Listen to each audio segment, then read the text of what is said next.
ఎవరైతే ఈ రోజు తప్పుడు కేసులతో జైళ్లకు వెళ్లారో వాళ్ళకి అండగా నిలబడ్డాం. వారందరికీ కూడా ఈరోజు బెయిల్స్ ఇచ్చాం.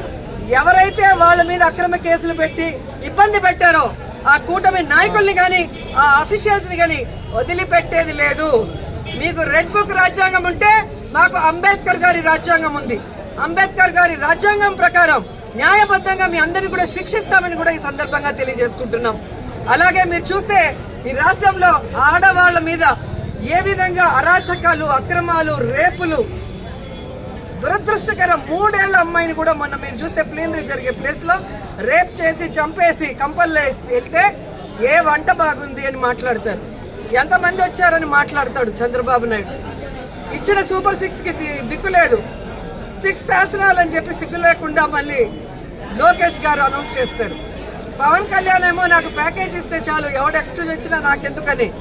రాష్ట్రంలోనే కాదు పిఠాపురంలో ఆడపిల్లలు రేపైనా పట్టించుకోడు, పిఠాపురంలో ఎస్సీల్ని గ్రామ బహిష్కరణ చేస్తే పట్టించుకోడు.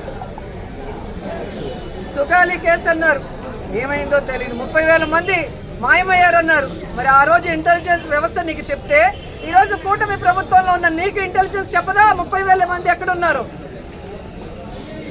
చంద్రబాబు నాయుడు ఎదురుగా నించొని ప్రజలకి వెన్నుపోటు పొడిచిన కట్టప్ప అయితే సైడ్ నుంచి పొడిచిన కన్నింగ్ కట్టపులు పవన్ కళ్యాణ్ అండ్ లోకేష్ అని కూడా ఈ సందర్భంగా తెలియజేసుకుంటున్నాను.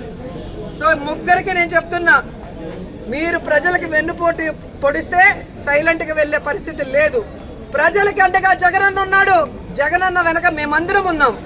జగనన్న సైనికులుగా మీ ప్రభుత్వం మెడలు వంచుతాం. ప్రజలకు మీరు ఇచ్చిన హామీలు నెరవేర్చేంత వరకు ముఖ్యంగా రైతు బాగుంటే రాష్ట్రం బాగుంటుందని నమ్మిన వ్యక్తులు వైఎస్ఆర్ గారు, జగన్మోహన్ రెడ్డి గారు.